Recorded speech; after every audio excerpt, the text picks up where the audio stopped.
Meus queridos irmãos e irmãs, meus amigos, minhas amigas, na semana passada nós começamos uma nova série de mensagens aqui na nossa comunidade. Pandemia e Pandemônio, uma convocação à fé madura. O sentido que temos dado aqui no contexto da série a palavra pandemônio é o seguinte: a instauração e a disseminação da desordem. Num contexto em que a desordem está instaurada e disseminada, como cristãos, nós somos convocados por Deus a desenvolvermos e exercitarmos uma fé madura. Não só para mantermos a nossa sanidade, mas também para testemunharmos do amor de Deus no mundo ou ao mundo no qual nós estamos vivendo. Hoje, então, nesse segundo encontro da série, nós vamos continuar refletindo sobre esse tema. E para isso eu gostaria de convidar você a abrir a sua Bíblia aí, ou quem sabe acessar um dispositivo eletrônico no texto de Hebreus capítulo 11, do versículo 32 ao versículo 40. Eu vou fazer essa leitura então em Hebreus capítulo 11, do versículo 32 ao versículo 40. E eu gostaria então que você acompanhasse atentamente a leitura, que diz o seguinte: Que mais direi? Não tenho tempo para falar de Gideão, Baraque, Sansão, Jefité, Davi, Samuel e os profetas, os quais pela fé conquistaram reinos, praticaram a justiça, alcançaram o cumprimento de promessas, fecharam a boca de leões, apagaram o poder do fogo e escaparam do fio da espada. Da fraqueza tiraram força, tornaram-se poderosos na batalha e puseram em fuga exércitos estrangeiros. Houve mulheres que, pela ressurreição, tiveram de volta os seus mortos. Uns foram torturados e recusaram ser libertados para poderem alcançar uma ressurreição superior. Outros enfrentaram zombaria e açoites. Outros ainda foram acorrentados e colocados na prisão, apedrejados, cerrados ao meio, postos à prova, mortos ao fio da espada. Andaram errantes, vestidos de pele de ovelhas e de cabras, necessitados, afligidos, maltratados. O mundo não era digno deles. Vagaram pelos desertos e montes, pelas cavernas e grutas. Todos estes receberam bom testemunho por meio da fé. No entanto, nenhum deles recebeu o que havia sido prometido.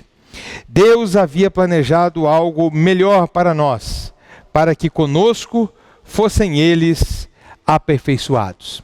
Amém. Amém. Eu desejo que o Senhor nosso Deus possa usar a minha vida para edificar a sua vida. Que eu esteja sob o poder de Deus para transmitir a mensagem a você. E que você também esteja sob a unção e o poder desse mesmo Espírito para receber essa palavra como uma palavra de Deus e de edificação para a sua vida. O tema que nós vamos abordar hoje é uma pergunta. E a pergunta é a seguinte: há uma resposta cristã? A ideia é a seguinte: há uma resposta cristã para a pandemia e o pandemônio? Eu tenho percebido as pessoas fazerem essa pergunta em muitos contextos. E eu mesmo tenho recebido essas perguntas. Muitas pessoas, pessoalmente e através das plataformas virtuais, têm me feito essa pergunta: pastor, há uma resposta cristã para a pandemia? O que o Deus cristão tem a dizer sobre a pandemia e o pandemônio que nós estamos enfrentando? Há uma resposta cristã? A minha resposta é a seguinte: não e sim. O que quero dizer com isso? Eu quero dizer que não há uma resposta cristã pronta para nós oferecermos ao mundo. Não adianta buscarmos no texto bíblico ou na história uma resposta pronta para oferecermos ao mundo, porque essa resposta simplesmente não existe. Mas a resposta à pergunta: há uma resposta para a pandemia? Também é sim, no sentido de que, se nós estivermos dispostos a pagar o preço de elaborarmos juntos uma resposta, a fé cristã, a tradição cristã tem algo a dizer sobre a pandemia. Então, nesta mensagem, eu pretendo dar uma pequena contribuição na elaboração de uma resposta cristã à pandemia e ao pandemônio que dela decorre. Uma resposta que seja ao mesmo tempo consistente para o momento e coerente com a nossa tradição cristã. Antes, porém, de começar a trabalhar numa resposta cristã, vamos analisar as principais respostas que foram dadas ontem e que são dadas hoje para situações como esta pela qual nós estamos passando. No mundo antigo, e também na época em que Jesus viveu, quando grandes desastres, tais como vulcões, terremotos, incêndios e pragas aconteciam, as pessoas comuns costumavam explicar tais eventos como sendo uma espécie de castigo dos deuses. Os filósofos, por sua vez, especialmente na Roma antiga e na Grécia, tinham outras explicações para os desastres. Para os filósofos e pensadores daquele tempo, não se tratava de uma obra dos deuses. Os desastres, as calamidades, não eram uma ação dos deuses para punir ou castigar a humanidade. De acordo com as principais correntes de filosofia e de pensamento daquele tempo, 3 respostas eram dadas. Na verdade, 3 escolas diferentes da filosofia davam 3 respostas diferentes aos desastres e sofrimentos humanos. A primeira escola é a escola dos epicureus. Os epicureus diziam que tudo é obra do acaso. Tudo que está acontecendo, tudo que acontece, acontece por acaso. E o seu objetivo na vida é simplesmente buscar o seu lugar ao sol. Você tem que fazer de tudo para minimizar a dor e o sofrimento e maximizar o prazer. É isso que você tem que fazer, não há mais nada que você possa fazer. Mas havia uma outra resposta, a resposta dos estoicos. De acordo com os estoicos, tudo estava predeterminado.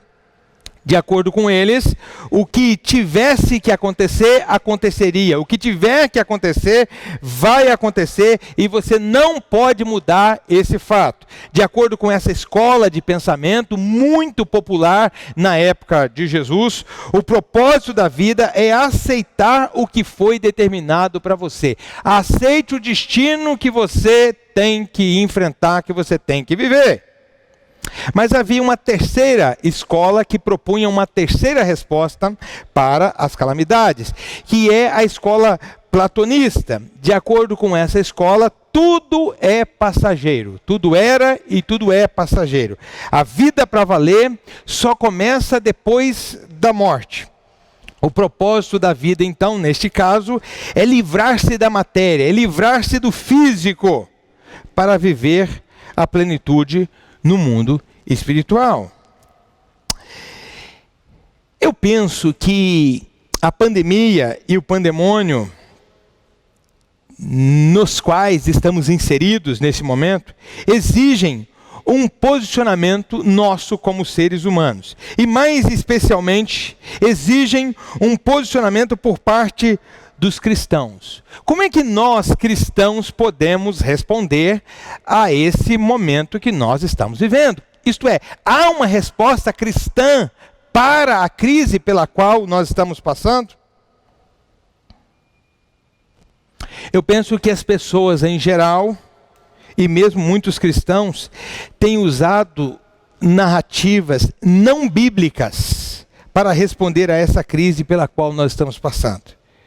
Pelo que tenho percebido, pessoas dentro e fora da igreja têm respondido à pandemia e ao pandemônio com uma mistura de epicurismo, estoicismo e platonismo. Por que eu estou dizendo isso?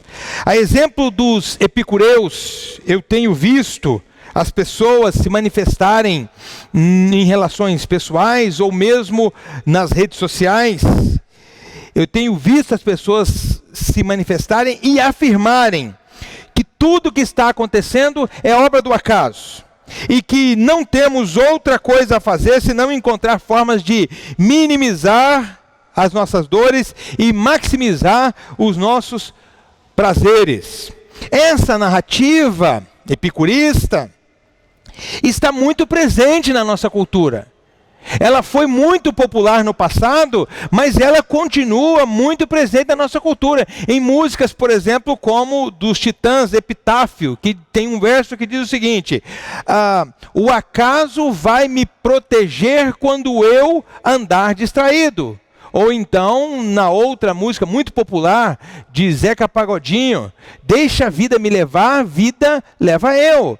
Por trás desses versos, dessas músicas, está a ideia epicurista, de que não há muito o que fazer. Nós vivemos entregues ao acaso e o máximo que nós podemos fazer é minimizar a dor e maximizar o prazer. Não há mais nada a fazer. Então eu tenho visto muitas pessoas darem essa resposta: não há o que fazer. Mas a exemplo dos estoicos, eu tenho visto pessoas não cristãs, e eu diria, infelizmente, até mesmo muitas pessoas cristãs, afirmando que tudo que está acontecendo já estava predeterminado por Deus. Pessoas afirmando que tudo o que está acontecendo porque Deus tem um propósito em todas as desgraças que assolam a humanidade. Pessoas cristãs afirmando que Deus é soberano sobre tudo o que acontece. E tudo o que acontece porque Ele quis, porque Ele quer ensinar alguma coisa para a humanidade. Meus queridos irmãos e irmãs, isso é estoicismo, isso não é Bíblia, isso não é teologia bíblica. Por mais popular que essa ideia esteja, ou seja, na Igreja de Jesus. Mas eu tenho percebido também, e neste caso entre não cristãos e cristãos, uma resposta platônica para a crise. A exemplo do platonismo, eu tenho visto muitas pessoas cristãs e não cristãs afirmarem que tudo que está acontecendo é um sinal do final dos tempos. Tais pessoas dizem: esse mundo vai acabar, esse mundo vai ser destruído, não importa o que façamos. O que realmente importa é a vida após a morte. Portanto, aguarde paciente e passivamente o que está acontecendo. Porque no céu, para onde nós realmente estamos destinados a ir, tudo será perfeito. Sinto muito, mas novamente, isso não é Bíblia. Isso é filosofia platônica.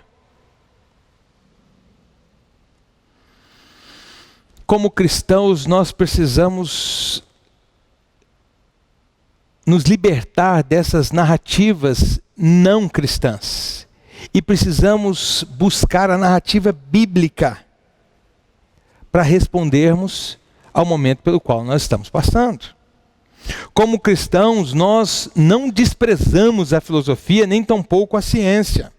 Porém, justamente por sermos cristãos, nós precisamos elaborar uma resposta à crise a partir da nossa fé em Deus e da nossa tradição.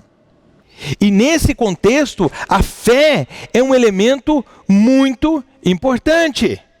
Com isso, eu não quero dizer que a partir da fé nós podemos explicar ou solucionar a pandemia. Não, isso é impossível.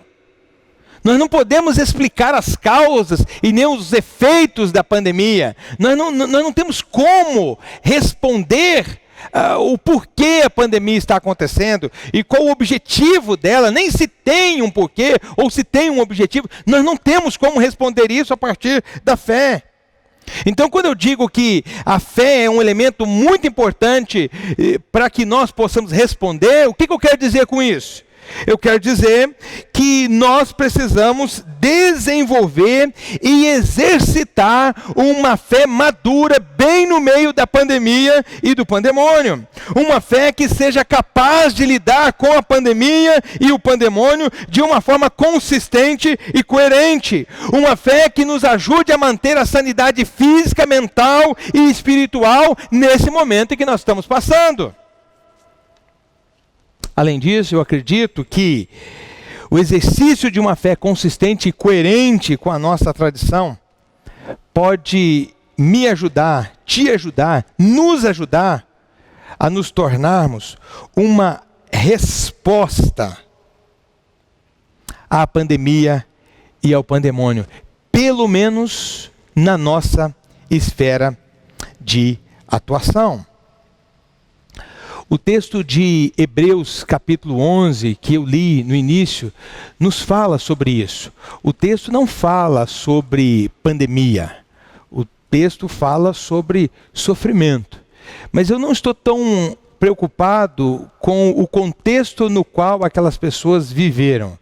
Eu estou sim lendo esse texto para observar junto com você o tipo de fé que aquelas pessoas exerceram naquele momento. O tipo de fé que aquelas pessoas desenvolveram e exercitaram naquele momento. Porque embora o contexto no qual, melhor dizendo, eles estavam vivendo, seja muito diferente do nosso, o tipo de fé que as pessoas descritas no texto de Hebreus 11 desenvolveram e exercitaram naquele contexto é exatamente o mesmo tipo de fé com o qual nós podemos começar a oferecer uma resposta à pandemia e ao pandemônio pelo qual nós estamos passando. O texto nos fala aparentemente de um grupo de perdedores e um grupo de vencedores. Se você olhar aí para o seu texto, o versículo 32 vai nos falar de várias pessoas importantes na história bíblica e vai dizer que essas pessoas, a partir do versículo 33, foram pessoas que viveram pela fé. Digamos assim, aparentemente essas pessoas aqui estão num grupo de vencedores. Essas pessoas, pela fé, vivenciaram situações extraordinárias, provaram milagres extraordinários na história de suas vidas, porque o texto discorre sobre elas da seguinte maneira: pela fé essas pessoas subjugaram reinos, pela fé obtiveram promessas, pela fé essas pessoas fecharam a boca de leões, pela fé extinguiram a violência do fogo, pela fé escaparam ao fio da espada, pela fé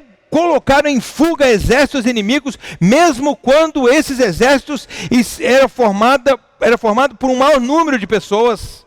Essas pessoas, pela fé, foram muito vitoriosas. Mas no mesmíssimo parágrafo, o texto nos apresenta outras pessoas que aparentemente estão no grupo dos perdedores. Outras pessoas que aparentemente não obtiveram o mesmo sucesso. Aparentemente, essas pessoas estão no grupo dos derrotados. Vejam como o texto se refere a estas pessoas a partir do versículo 35, a parte final do versículo. Foram açoitados, escarnecidos, foram apedrejados, cerrados ao meio, foram mortos ao fio da espada, andaram errantes, necessitados e afligidos. Embora fossem homens e mulheres dos quais o mundo não é digno. Aí eu tenho que perguntar a você: qual desses grupos viveu pela fé? O grupo dos, aspas, vencedores ou o grupo dos perdedores? Quem viveu pela fé? Aqueles que escaparam ao fio da espada ou aqueles que foram atravessados por espadas afiadas? Aqueles que fizeram parte do grupo que colocaram exércitos inimigos para fugir ou aqueles que foram esmagados pelos exércitos inimigos? Quem viveu pela fé? Aqueles que foram exaltados como vitoriosos na batalha? Ou aqueles que foram aprisionados, zombados e escarnecidos mediante a derrota? Quem viveu pela fé? O grupo dos vencedores ou o grupo dos perdedores? Isso é muito importante, entendermos isso. É muito importante se nós queremos oferecer ou buscar uma resposta cristã para o enfrentamento do momento que nós estamos vivendo. Para os epicureus e para quem sustenta essa escola de pensamento, quem foi vitorioso? Os que escaparam à espada, obviamente. Para os estoicos, os que resistiram até o fim e mesmo morrendo, encararam o destino que lhes estava reservado. Para os platônicos, quem foi vitorioso? Quem realmente foi uma pessoa de fé? Aqueles que morreram sabendo que não estavam perdendo nada ao perderem a vida, porque a vida para valer acontece depois da morte. A vida para valer os estava aguardando numa espécie de céu. Quem viveu pela fé? Do ponto de vista da Bíblia, versículo 39 diz o seguinte: todos estes receberam bom testemunho por meio da fé. Todas as pessoas descritas aqui, aquelas que escaparam ao fio da espada e aquelas que foram atravessadas pela espada, aquelas que foram exaltadas e aquelas que foram zombadas, aquelas que colocaram o exército para fugir e aquelas que foram esmagadas pelos exércitos, todas essas pessoas viveram pela fé. Por que que a Bíblia diz que todas essas pessoas viveram pela fé? Não é baseado naquilo que essas pessoas alcançaram, mas é baseado no tipo de fé que essas pessoas desenvolveram e exercitaram quando estavam numa situação de calamidade. Todas essas pessoas viveram de tal forma que os seus olhos estavam colocados no circunstante e não nas circunstâncias. Essas pessoas, quando enfrentaram a calamidade, elas não negaram as circunstâncias, elas olharam as circunstâncias nos olhos, mas olharam para as circunstâncias a partir do olhar do circunstante que estava com elas. Essas pessoas foram pessoas de fé, porque elas aprenderam a confiar no caráter bondoso e amoroso de Deus. Essa é uma excelente e oportuna definição de fé. Uma pessoa de fé não é aquela que conquista aquilo que sempre desejou, mas sim aquela que, conquistando ou não aquilo que deseja, permanece firme confiando no caráter de Deus, no caráter bondoso e amoroso de Deus. Isso é fé, confiança no caráter de Deus.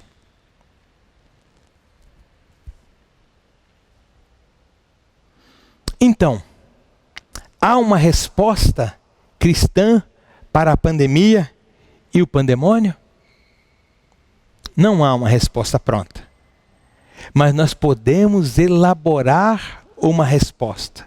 A nossa geração de cristãos é convocada a elaborar uma resposta a partir da nossa tradição. E o ponto de partida para a elaboração de uma resposta cristã à crise, à calamidade pela qual nós estamos passando, o ponto de partida é a fé. Mas não uma fé barata.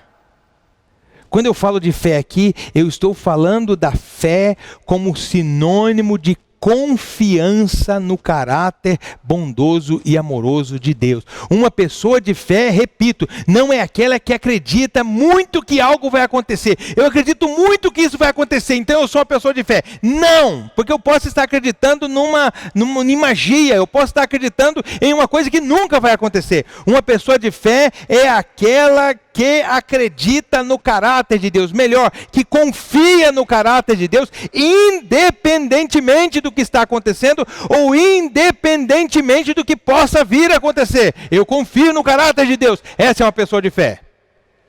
Então esse tipo de fé é o ponto de partida para que nós possamos então elaborar uma resposta consistente e coerente para o tempo que nós estamos vivendo. Por quê? Você pode perguntar. A fé é o ponto de partida para a elaboração de uma resposta saudável e coerente à pandemia. Porque por meio da fé, que é confiança no caráter de Deus, primeiro, nós enxergamos nosso sofrimento à luz do Evangelho. A fé como confiança no caráter de Deus é fundamental para elaborarmos uma resposta à crise, à calamidade pela qual nós estamos passando. Por quê? Porque através da fé, que se traduz em confiança no caráter de Deus, nós enxergamos nosso sofrimento à luz do Evangelho. Quando a nossa fé se torna uma profunda confiança no caráter de Deus, nós desistimos de querer encaixar o Evangelho na nossa vida. Nós desistimos de querer encaixar Deus na nossa vida. Muito pelo contrário, nós começamos a querer encaixar a nossa vida no Evangelho. Nós começamos a querer encaixar a nossa vida em Deus e não o contrário. Quando nós desenvolvemos e exercitamos uma fé madura, uma fé consistente, uma fé coerente para o enfrentamento da calamidade, não partimos mais dos nossos problemas para o Evangelho e para Deus, mas sim partimos de Deus e do Evangelho para os nossos problemas. E isso faz toda a diferença, porque quando nós partimos do Evangelho para entender os nossos problemas, e não o contrário, a nossa leitura do Evangelho se torna mais profunda. Quando nós partimos do Evangelho, e é a fé que nos coloca em contato com o Evangelho, para então entender a calamidade, responder à calamidade, nós ganhamos um senso de proporção adequado. Nós entendemos as coisas na sua proporção adequada. Nós entendemos a partir do Evangelho quem é o Deus com o qual nós estamos lidando, e qual é o tipo de calamidade com a qual nós estamos lidando junto com Deus. É o Evangelho que nos dá isso. O Evangelho, então, nos ajuda a recuperar o nosso senso de proporcionalidade. A fé nos coloca em contato com o Evangelho, e mais, a fé como confiança no caráter de Deus nos ajuda a ler o Evangelho de maneira mais profunda. Por causa da fé nós partimos do Evangelho, e a partir do nosso contato com o Evangelho, a nossa leitura do mesmo se torna mais profunda. Por exemplo, Mateus capítulo 6. Busque em primeiro lugar o reino de Deus e a sua justiça, e todas essas coisas vos serão acrescentadas. Quando nós desenvolvemos uma fé que é confiança no caráter de Deus, e a partir dessa fé olhamos para o Evangelho, para que então, a partir do Evangelho, olhemos para os nossos problemas e para a calamidade que nos envolve, a nossa perspectiva muda. Nesse caso, por exemplo, Mateus 6. Será que aqui nós temos uma declaração de conforto, de que Deus nos dá conforto, quando nós o buscamos em primeiro lugar? Ou aqui nós temos uma declaração de que, não obstante o sofrimento e o desconforto, Deus continua conosco? Que tipo de leitura nós fazemos do Evangelho? Será que aqui em Mateus 6, não temos uma advertência da parte do Senhor, nos dizendo que, ao colocarmos o reino de Deus e a sua justiça em primeiro lugar em nossa vida, podemos vir a sofrer, mas mesmo em meio ao nosso sofrimento, jamais devemos duvidar que Deus está conosco, porque esse Deus que cuida de flores e de passarinhos, certamente cuidará de nós também com muito amor. Será que é isso que nós temos aqui? Ou será ainda que Mateus 6 é a promessa de que nunca faltará pão na mesa de um cristão? Ou então, ainda uma outra possibilidade, será que aqui em Mateus 6, ele não está dizendo, nos fazendo uma grande advertência, mesmo que eventualmente o pão na sua mesa seja escasso, porque você colocou o reino de Deus e a sua justiça em primeiro lugar, jamais duvide que você é alvo de toda sorte de bênçãos celestiais, que Deus te dá em Cristo Jesus. O Deus que cuida de flores e passarinhos, por mais que você possa enfrentar momentos de calamidade e escassez, vai dar tudo que você necessita para atravessar o seu momento de sofrimento e de dor, o seu momento de calamidade. Mas somente pessoas de fé, e fé como confiança no caráter bondoso e amoroso de Deus, conseguem ler o Evangelho desse jeito.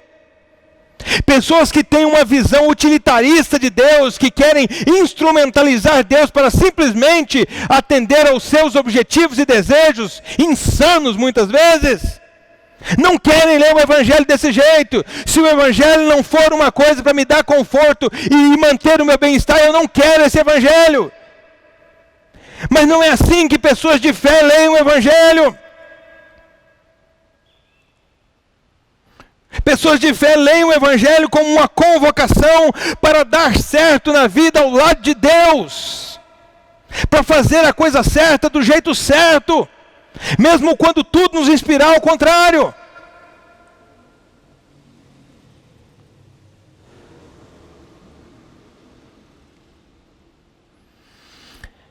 Então, se queremos responder à pandemia e ao pandemônio de maneira consistente e coerente, precisamos começar com a fé, porque a fé nos coloca em contato com o Evangelho. Em outras palavras, a fé nos ajuda a enxergar o nosso sofrimento à luz do Evangelho. Mas em segundo lugar, pela fé, entendida como confiança no caráter de Deus, nós podemos discernir a presença de Deus em meio ao nosso sofrimento. Deus sempre atravessa o vale da sombra da morte com os seus filhos, mas nem sempre nós percebemos a sua companhia, porque é somente pela fé que ela pode ser percebida.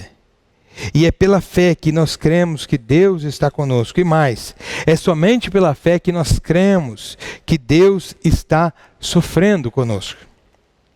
Porque uma coisa é confiar que Deus está conosco, e outra coisa muito diferente é confiar que Deus está sofrendo conosco.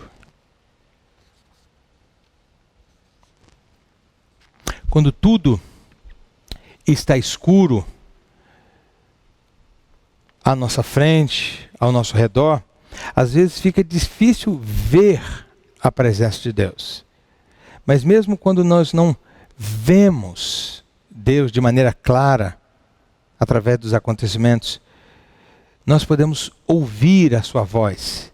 A sua voz nos dirá algo mais ou menos assim: meu filho, minha filha, eu nunca te abandonei, eu nunca vou te abandonar. Pode uma mãe se esquecer do filho que ela gerou? Jamais. Mas mesmo que isso aconteça, eu não me esquecerei de ti. Esta é uma palavra que o Senhor nos dá em Isaías capítulo 49, versículo 15 e versículo 16. Pode uma mãe se esquecer do filho que ela gerou? Dificilmente. Mas ainda que isso aconteça, eu não desisto da humanidade que eu criei. Então, quando nós estamos querendo responder à pandemia e ao pandemônio do ponto de vista da fé cristã, nós precisamos levar isso em conta. A fé como confiança no caráter de Deus nos conduz a olhar o nosso problema, a enxergar a nossa calamidade à luz do Evangelho. Mas também a fé como confiança no caráter de Deus nos convida a percebermos a presença de Deus sofrendo conosco na calamidade, e não nos condenando ou nos julgando na calamidade. Mas em terceiro lugar, a fé como confiança no caráter de Deus é o ponto de partida para a nossa resposta, porque ela nos ajuda a respondermos ao chamado de Deus para a nossa vida. Respondermos ao chamado de Deus para a nossa vida. O escritor inglês C.S. Lewis tem uma frase muito interessante. Ele diz o seguinte: aos que querem sentirem-se bem, não recomendo o Evangelho. Eu recomendo uma boa garrafa de vinho. O que ele está dizendo para nós aqui? Ele está dizendo o seguinte: que o Evangelho de nosso Senhor Jesus Cristo não se destina a tornar a nossa vida mais confortável. O Evangelho é uma convocação a que sejamos cooperadores de Deus numa conspiração que vencerá o mal com o bem. Através de Jesus, conforme nos ensina o Evangelho, Deus colocou em marcha uma conspiração que vencerá o mal com o bem. O mal que está em mim, o mal que está em você, o mal que está no outro e o mal que está no mundo. Deus nos convida a fazer parte da conspiração que vai vencer o mal com o bem. Quem exercita uma fé que se traduz em confiança no caráter de Deus, está em condições de ouvir o chamado de Deus em meio à crise. Eu quero ler aqui para vocês uma história de um homem chamado Viktor Frankl. Viktor Frankl era um psiquiatra austríaco, ele era judeu, faleceu em 1997, aos 92 anos de idade, e ele é um sobrevivente de Auschwitz. E uma das coisas que ele fez, ele que era cristão, foi responder ao chamado de Deus para ser uma testemunha viva de Deus, mesmo naquela condição de profunda calamidade pela qual ele estava passando. Ele conta a sua história neste livro, Em Busca de Sentido. Em Busca de Sentido. E o relato que eu vou ler aqui, eu preciso lê-lo porque eu não tenho condições de trazer para você a dramaticidade do que ele descreve aqui, sem ler o que ele escreveu. Só para você entender o contexto, eles viviam num barracão, cerca de 2.500 pessoas, e eles viviam em condições muito precárias.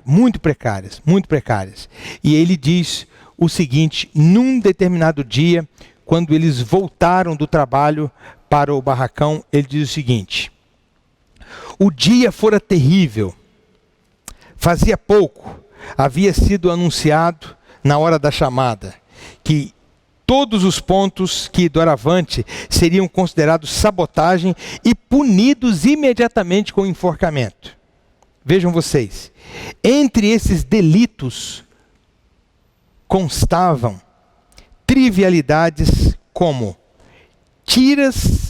cortar tiras estreitas de nossos velhos cobertores, o que muitos de nós tínhamos feito para confeccionar polainas improvisadas para enfrentar o frio, além de qualquer furto, mesmo o mais insignificante. Acontece que, poucos dias antes, um prisioneiro que estava morrendo de fome penetrara no depósito para roubar uns quilos de batatas. Constatou-se o arrombamento e alguns prisioneiros descobriram o assaltante. Quando a direção do campo de concentração deu pela coisa, exigiu a entrega do delinquente. Caso contrário, o campo inteiro teria que ficar de jejum durante um dia. Naturalmente, os 2.500 companheiros preferiram jejuar a entregar o companheiro para ser enforcado. Ao chegar nesse dia de jejum, estávamos estirados em nosso barracão, todos tomados de depressão geral. Falava-se pouco, e quando saía uma palavra, ela demonstrava irritação. Como se não bastasse, a luz apagou. O estado de espírito geral atingiu o seu ponto mais baixo. O chefe, porém, do grupo Era uma pessoa sábia e improvisou uma conversa sobre tudo aquilo que tanto nos preocupava interiormente. E em dado momento, ele citou meu nome e disse: doutor, o que o senhor tem a nos dizer? E aí então, Viktor Frankl diz o seguinte: ora, o meu estado de espírito naquele momento, nem de longe era de dar explicações psicológicas ou qualquer consolo psicoterapêutico para os meus companheiros de barracão, numa espécie de aconselhamento médico pastoral. Eu estava com frio e com fome e também me sentia muito desanimado e irritado, mas tive que juntar as forças e aproveitar essa oportunidade única, pois o que mais precisavam agora era de ânimo. E então ele fez um longo discurso convidando essas pessoas a olharem para o passado e também para o futuro. E o final do discurso do Viktor Frankl naquele barracão à noite foi o seguinte: finalmente disse que a vida está repleta de oportunidades para dotá-la de sentido. Os meus companheiros mal se mexiam, estirados pelo chão. Vez por outra ouvia-se um suspiro doloroso. Dei a entender que a vida humana tem sido sempre e em todas as circunstâncias, e que esse infinito significado da existência também abrange sofrimento, morte e aflição. Pedi àqueles pobres coitados que há tempo me escutavam na escuridão total do barracão, que olhassem de frente para a situação em que estávamos, por mais difícil que ela fosse, e não se desesperassem, mas recobrassem o ânimo, cientes de que mesmo perdida, a nossa luta, nossos esforços, não perderiam seu sentido e dignidade. Cada um de nós, disse Eliseu, nesses momentos difíceis, e mais ainda na hora derradeira que se aproxima para muitos de nós, se encontra sob o olhar desafiante de um amigo ou de uma mulher, de um vivente ou de um morto. Mas acima de tudo, todos nós estamos sob o olhar amoroso e paterno de Deus. Ele espera que não o decepcionemos e que saibamos sofrer e morrer, não miseravelmente, mas com orgulho, como filhos amados dele. Essas são palavras muito profundas de alguém que estava vivendo numa condição absolutamente precária, absolutamente desastrosa, absolutamente calamitosa. E nessa situação, essa pessoa, porque era uma pessoa de fé, e uma fé que se traduzia em confiança no caráter de Deus, ouviu o chamado de Deus, mesmo sem ter de onde tirar forças. Viktor Frankl fez como aqueles que Hebreus 11 descreve: tirou força da fraqueza. Um homem do qual o mundo não era digno. E então fez um discurso de quase 1 hora para os seus companheiros de barracão, para os seus miseráveis companheiros. Há uma resposta cristã para a pandemia e o pandemônio? Não há uma resposta pronta. Mas a partir da fé, como confiança no caráter de Deus, nós podemos elaborar uma resposta. A fé é o ponto de partida, porque a fé nos conduz ao Evangelho. E o Evangelho nos traz Jesus, que morreu e ressuscitou. E nos promete ainda o Evangelho que Jesus está conosco. Então a fé nos conduz ao Evangelho e o Evangelho nos conduz à confiança de que Deus está conosco.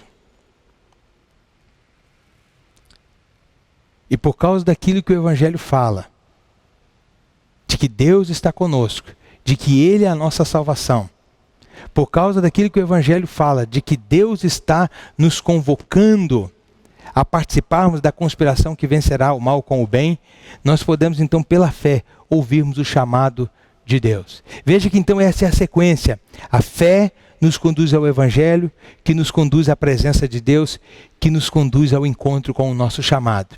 Há uma resposta para a crise pela qual nós estamos passando? Não há uma resposta pronta, mas nós podemos elaborar uma resposta. E eu diria a você que está me ouvindo nessa hora, que você é a primeira resposta de Deus para a pandemia e para o pandemônio.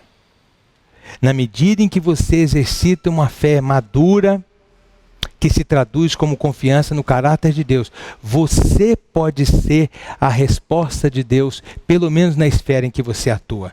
Eu posso ser a resposta de Deus, pelo menos na esfera em que eu atuo. Nós, como igreja, podemos ser a resposta de Deus, pelo menos na esfera em que nós atuamos. Por quê? Porque, por causa da nossa confiança no caráter de Deus, nós olhamos para as circunstâncias a partir do Evangelho. Por causa da nossa confiança no caráter de Deus, nós sabemos que Deus está conosco, e por causa da nossa confiança no caráter de Deus, nós sabemos que Deus nos convoca a sermos uma resposta ao caos. E como é que nós nos tornamos essa resposta? Nós nos tornamos essa resposta quando nós promovemos o diálogo ao invés de discussões polarizadas. Como é que nós nos tornamos uma resposta de Deus? Quando nós praticamos a generosidade para aqueles que estão perto de nós e aqueles que estão longe, se assim tivermos a oportunidade. Como é que nós somos uma resposta? Quando nós decidimos a ouvir as pessoas, a encorajar as pessoas, a animar as pessoas. Como é que nós somos uma resposta à pandemia? Quando nós oramos pelas pessoas. Como é que nós somos uma resposta à pandemia? Quando nós nos recusamos a dizer que o desespero, a ansiedade e a preocupação têm a última palavra. Quando nós, de maneira coerente, sensata e madura, baseados naquilo que a Bíblia diz e na nossa própria experiência, nós dizemos que Deus tem a última palavra, e a última palavra é sempre vida e esperança. Nós somos uma resposta quando nós dizemos que o amor, a fé e a esperança não acabam. Tudo pode acabar, mas o amor, a esperança e a fé permanecem. Nós podemos ser uma resposta de Deus para esse momento que nós estamos vivendo. Não meramente nós individualmente, ainda que em alguns contextos sim, mas como comunidade, como igreja. É neste sentido que nesse momento podemos ser sal da terra e luz do mundo. Nós podemos, através da nossa experiência de fé, como confiança no caráter de Deus, trazer os sabores da vida com Deus para o mundo. Nós podemos, pela nossa confiança no caráter de Deus, trazer as cores da vida com Deus para o mundo. Esse mundo que se tornou sem sabor e que se tornou cinza. Que eu seja, junto com você, que nós como igreja, possamos, através da nossa experiência de fé, através das conversas do WhatsApp, nas redes sociais, nas conversas interpessoais, que nós possamos trazer nesse contexto os sabores da vida com Deus. Que nós possamos trazer as cores da vida com Deus para o mundo em que nós estamos vivendo nesse momento. Que Deus te abençoe, que Deus nos guarde e que assim seja em nome de Jesus. Amém.